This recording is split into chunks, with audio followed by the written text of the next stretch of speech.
Going on, dudes and dudettes? So the USC women's track and field were named the Big Ten champions pretty recently, so that was great for them. And a couple of different sports that ended up helping them out. They were champions in the women's 4x100. They also had a solo champion in Madison White in the 400 meters. They also had the women's 4x400 champions as well. And there was also a 200 meter sweep with, I believe her name was Soraya Moody. I could be wrong.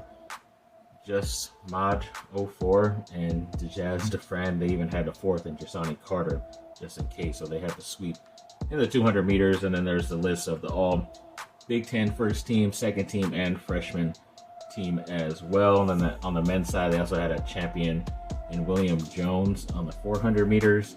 There was also another champion in Yogendi Marcet in the 400 meter hurdles. And Quincy Watts was named the Women's Coach of the Year in the Big Ten. So congrats to him. And even the women's track athlete of the championships went to Madison White, obviously winning for her own solo championship. They also signed a couple of players, I believe someone from Temecula High School and Jack Stadelman. He's in the sprints at 400 meters. They also signed Lillian Hardin, who does the hurdles in 60 meters, 100 meters, 300 meters, and I believe she's a transfer from the University of Iowa. They also had a out of the country player, in Michael Lampinen, who throws in the discus and the hammer, and I believe he's from Finland.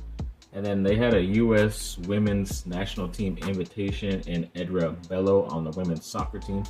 So congrats to her. And then, yeah, sadly, the women's golf team did end their season against Florida State 4-1, but yeah, either way, a successful season nonetheless. And then the men's tennis team did have an All-American in Peter Mock, so congrats to him. And then speaking of the women's golf, yes, according to the Women's Golf Coaches Association, they had a couple All-Americans, and Jasmine Koo is the first teamer, and Catherine Park, a second teamer as well. So yeah, a lot of these Olympic sports for USC, and even Duke too, did pretty well and had a lot of success this season. So hopefully that just means further future success, and hopefully we'll be rooting on these athletes when it comes to the 2028 Olympics in America. So yeah, that's going to be pretty awesome. So thanks for watching, people. Like and subscribe, comment down below. Let me know what y'all think. Have a great rest of your day. Bye. Fight on.